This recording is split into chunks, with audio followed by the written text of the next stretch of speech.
Seigneur Dieu, tu sais à quel point nous sommes faibles. Mais toi, Seigneur, tu es fort. Tu as créé le cœur. Je réprime cette puissance démoniaque qui provoque la maladie de cœur. Qu'elle sorte d'eux au nom de Jésus-Christ. Mesdames et messieurs, chers téléspectateurs de Parole Créatrice Info Télévision, bienvenue à l'instant du prophète. Écoutons ensemble le témoignage de cette semaine. À cause d'une femme en colère contre sa prédication, Branham avait prêché un sermon intitulé « L'agneau et la colombe » dans la ville de Los Angeles en Californie en 1956. Mais qu'est-ce qui s'est passé réellement ce jour-là à Los Angeles dans cette prédication du prophète William Branham pour que cette femme se mette en colère au point que lorsque Branham va apprendre cette nouvelle, il va directement s'enfermer dans sa chambre de l'hôtel et va se mettre à méditer sur une écriture de la Bible. C'est là que le Saint-Esprit va finalement lui donner cette prédication, l'agneau et la colombe. Voici l'histoire qui se cache derrière l'inspiration de cette prédication. Vous allez découvrir dans quelles circonstances exactement le prophète William Branham parvint à prêcher ses sermons, l'agneau et la colombe, le lundi 17 septembre 1956. Je suis votre frère Zoé Luanga, croyant du message et ministre de l'évangile, chercheur historique dans la vie et le ministère du prophète William Marion Branham. Je travaille à partir de la ville de Kinshasa, la capitale de la République démocratique du Congo, ici en Afrique. Bientôt, je mettrai à votre disposition des clés USB qui vont contenir mes films sur les histoires du prophète William Branham. Ceci vous aidera à regarder ces films à partir de vos écrans dans vos maisons. Ces clés USB seront utilisées même dans vos téléphones. Dans ces films, vous aurez l'opportunité de voir le prophète William Branham jouer comme un acteur, interprétant les histoires qu'il a racontées dans le message. Partout où vous êtes, si vous suivez nos vidéos, n'hésitez pas de les partager et de vous abonner massivement à notre chaîne William Branham Bibliothèque.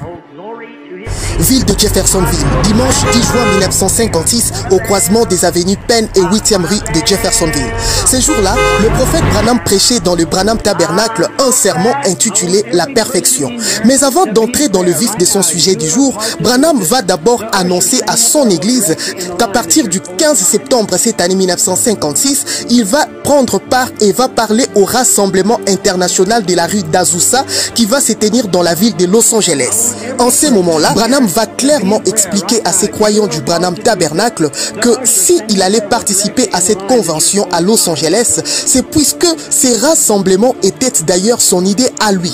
Il leur rappela qu'en 1954, il était dans une réunion à Cow Palace dans la ville de San Francisco en Californie avec quelques de ses amis pentecôtistes.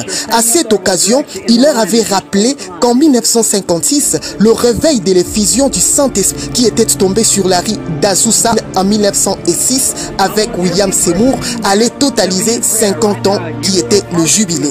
Alors, Branham suggéra, alors pourquoi ne pas tenir un grand rassemblement à Los Angeles pour commémorer la 50e année de ces grands événements de l'effusion du Saint-Esprit en Amérique?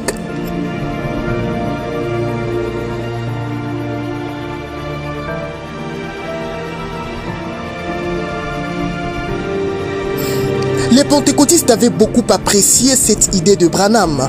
Après cette réunion, ils se sont donc mobilisés que dans l'année 1956, ils allaient tenir une grande célébration pour commémorer la 50e année du réveil d'Azusa, tel que le prophète Branham les avait suggéré. En cette année 1956, l'année du jubilé de la rue d'Azusa, le lieu choisi pour cette célébration fut le plus grand temple pentecôtiste de l'époque en Amérique, le Angelus Temple de Los Angeles, un bâtiment qui fut construit par la prédicatrice Aimee McPherson vers les années 20. Pour cette grande célébration qui allait se tenir du 16 au 22 septembre 1956, deux principaux orateurs furent choisis, le prophète William Branham ainsi que l'évangéliste pentecôtiste Oral Roberts. Los Angeles, le dimanche 16 septembre 1956. Puisque c'était le prophète Branham qui donna aux pentecôtistes l'idée d'organiser cette commémoration, les organisateurs lui ont donc demandé d'être le premier orateur pour inaugurer cette célébration. Les 2 premiers jours de ses assises, Branham allait prêcher la parole et prier pour les malades. Le premier jour, le dimanche 16 septembre 1956, le Angelus Temple était archi-comble. Plus de 6000 personnes s'étaient rassemblées. On accorda au prophète de prendre la parole. Il va prêcher un sermon intitulé « Le jubilé d'Azusa ». Dans cette prédication, il expliqua à l'auditoire que 50 ans, c'est le jubilé selon la Bible. Au temps de Moïse, chaque 50 ans, tout esclave devenait libre. Par ailleurs, toute personne qui refusait d'être libre au son de la trompette en cette 50e année de jubilé au temps de Moïse dans la Bible, on lui perçait une oreille et il allait rester esclave pour toujours. Branham va poursuivre son sermon en parlant de l'effusion du Saint-Esprit de la Pentecôte avec les apôtres à la chambre haute. Puis il va faire référence au réveil du Saint-Esprit de la rue d'Azusa en 1906 qui totalisait 50 ans comme un jubilé. Il va démontrer que cette année 1956, l'Église en Amérique était en si mauvais état et que les croyants devraient retourner à l'ancienne mode, la vraie repentance, pour avoir un nouveau réveil comme celui de la rue d'Azusa. Branham insista devant cette multitude de pentecôtistes qu'il écoutait ces jours-là que s'il n'existait plus de réveil en Amérique, c'est puisque les églises étaient devenues trop formalistes. Les pasteurs avaient laissé tomber des barrières qui séparaient le monde et l'église. Les églises acceptaient les croyants qui fumaient des cigarettes, les églises acceptaient les femmes en pantalon et en habits courts ainsi que toutes sortes de mondanités. Enfin, Branham va exhorter chaque personne dans cet auditoire que la seule façon de retourner à l'expérience de la Pentecôte comme celui de la rue d'Azusa, c'était de revenir à la vieille mode, être humble comme ces personnes qui avaient reçu l'effusion du Saint-Esprit en 1906. Lorsque le prophète Branham prêchait, plusieurs personnes dans le Angelus Temple ces jours-là furent touchées et sont même passées à l'autel pour se réconcilier avec Dieu. Mais certaines personnes ne furent pas du tout d'accord de la manière dont Branham avait parlé contre les femmes. Selon eux, étant américains, leur pays leur accordait tout le droit de faire tout ce qu'ils voulaient. Ce fut le cas d'une femme pentecôtiste en particulier qui, au moment où le prophète prêchait, elle s'était tellement mise en colère qu'elle était sur le point de sortir de l'auditoire.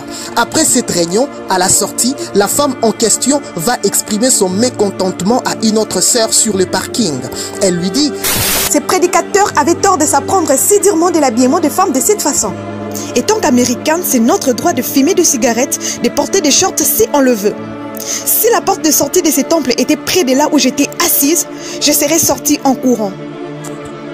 C'est que la dame ignorait et que la sœur avec qui elle était en train de parler était une amie au prophète. Cette dernière, elle va tout de suite aller auprès du prophète Branham pour lui dire tout ce que l'autre dame lui avait parlé. Écoutant ceci, le prophète va tout de suite réaliser que le vrai problème de l'Amérique et de tous les croyants, c'est qu'ils ne veulent pas renoncer à leurs droits pour la cause de Christ, raison pour laquelle ils ne parviennent pas au baptême du Saint-Esprit. Dans la chambre de son hôtel cette nuit-là, Branham va méditer dans le livre de Jean 1 au verset 29, où Jean-Baptiste disait: « Voici l'agneau de Dieu qui ôte les péchés du monde » et une colombe descendue sur Jésus. À cet instant, le prophète va s'inspirer de son sermon l'agneau et la colombe pour interpeller les pentecôtistes américains que la seule façon pour le Saint-Esprit qui est la colombe de revenir de nouveau dans l'église et de produire un réveil à la Pentecôte, chaque croyant devrait être comme un agneau qui par nature renonce toujours à ses droits et afin d'être conduit par la colombe qui est le Saint-Esprit de Dieu, car le Saint-Esprit qui est cette colombe ne peut que conduire celui qui devint comme un agneau, comme le Seigneur Jésus-Christ lui-même, pour renoncer à tous ses droits. Branham va prêcher ses sermons le deuxième jour de cette célébration d'Azusa, le lundi 17 septembre 1956 au Angelus Temple. Now, the Bible says, he saw the Spirit of God like a dove, and he said, behold, the Lamb of God, and the dove came on the Lamb, and abode, I like that, a mighty. Or, la Bible déclare qu'il a vu l'Esprit de Dieu comme une colombe, et qu'il a dit, voici l'agneau de Dieu. Et la colombe est venue sur l'agneau et a demeuré, j'aime ça, demeurer. Now, what if the lamb would have snorted like a wolf?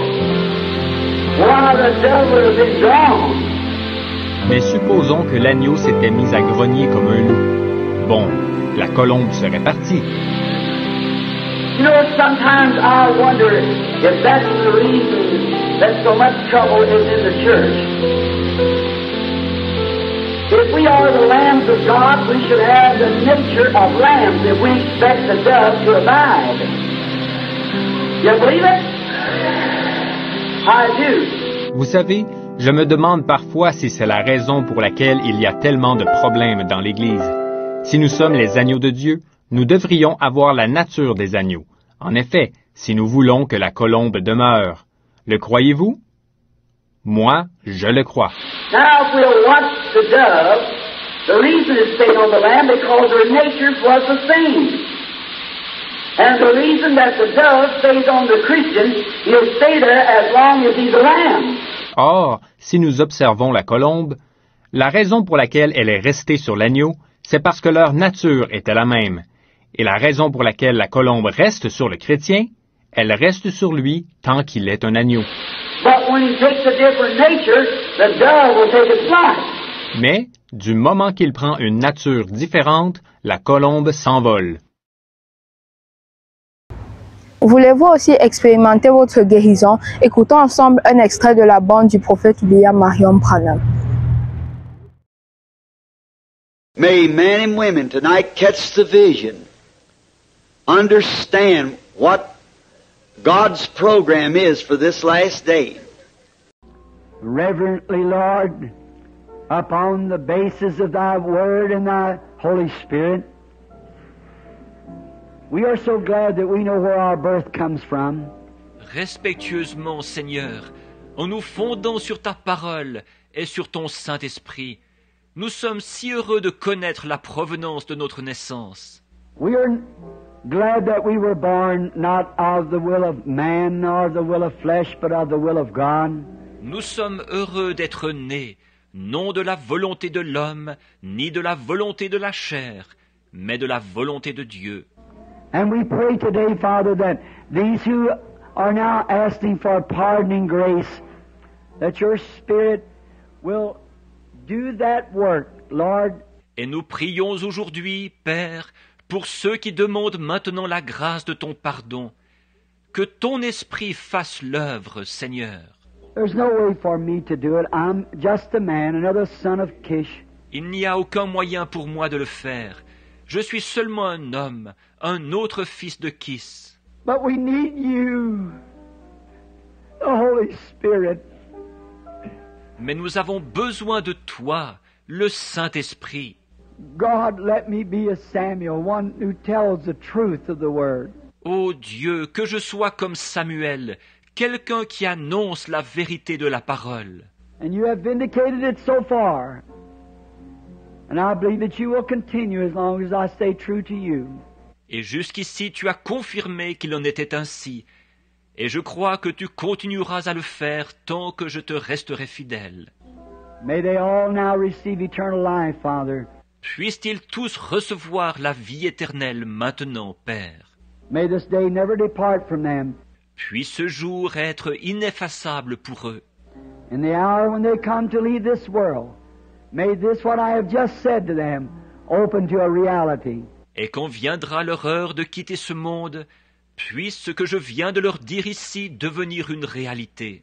And as we sit here mortal today, looking at our watch, thinking of our dinner, of work tomorrow, of the cares and toils of life, they'll not be them. Nous sommes assis ici en tant que mortels aujourd'hui, à regarder notre montre, à penser à notre dîner, au travail de demain, aux soucis et aux labeurs de cette vie. Mais il n'y en aura plus à ce moment-là. They'll all fade away. Tout cela disparaîtra. There will be no cares. One great joy of eternity. Il n'y aura plus de soucis, mais une grande joie pour l'éternité. Give them that type of life, Father, everyone. Donne-leur ce genre de vie-là, Père, à tous.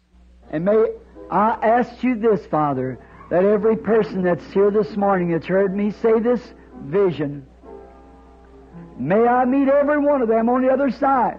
Et que, voici ce que je te demande, Père, c'est que chaque personne qui est ici ce matin, qui m'a entendu raconter cette vision, que je puisse rencontrer chacune de l'autre côté. Though there may be men here that would disagree with me, and women too. But Father, never let that stand in our way. Bien qu'il y ait peut-être des hommes ici qui ne soient pas d'accord avec moi, et des femmes aussi, mes pères, que cela ne nous fasse jamais obstacle. May we meet them over there and they run too and we grab each other screaming, our precious brother. Puissions-nous les rencontrer là-bas, alors qu'ils courront, eux aussi, et que nous nous étreindrons criant, notre précieux frère. Let it be like it was shown there, Lord, to everyone. Que cela se passe tel que montré là, Seigneur, pour chacun. All that I loved and all that love me. Tous ceux que j'ai aimés et tous ceux qui m'ont aimé. I pray that it'll be that way, Lord, and I love them all. Je prie qu'il en soit ainsi, Seigneur, et je les aime tous. Let them appear, Father. Qu'ils soient présents, Père. I offer them eternal life now. May they do their part to accept it. For I asked it in Jesus' name. Amen. Je leur offre maintenant la vie éternelle.